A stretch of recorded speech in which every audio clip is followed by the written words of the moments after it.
My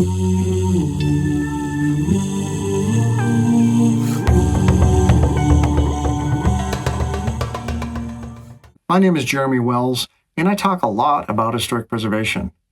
If you're watching this video, you might ask the question, isn't historic preservation all about museums and people collecting old things?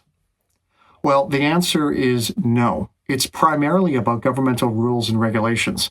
In fact, in the US, 70% of all paid full-time positions in historic preservation exist because of regulatory compliance. Did you know that each year $6 billion in taxpayer dollars is given to private property owners to rehabilitate their historic buildings? Did you know that 3,500 local municipalities across the U.S. have regulations on their books that control what private property owners can and can't do with their own historic buildings? Did you know that hundreds of thousands of federal environmental reviews are done that directly impact private property owners, even if their buildings are not considered to be officially historic? In short, millions and millions of Americans are impacted by historic preservation every single day.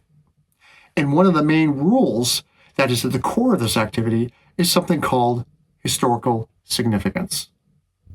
I have a longer video on this topic, but in short, about a half a century ago, Americans willingly delegated their authority to choose the older buildings and places that were important to them to an exceedingly small group of long-dead men, almost all of whom were white.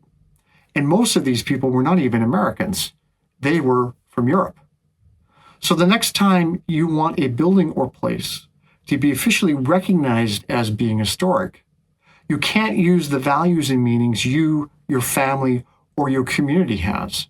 Instead, you have to speak to those long-dead men's values and appease them. It doesn't have to be this way.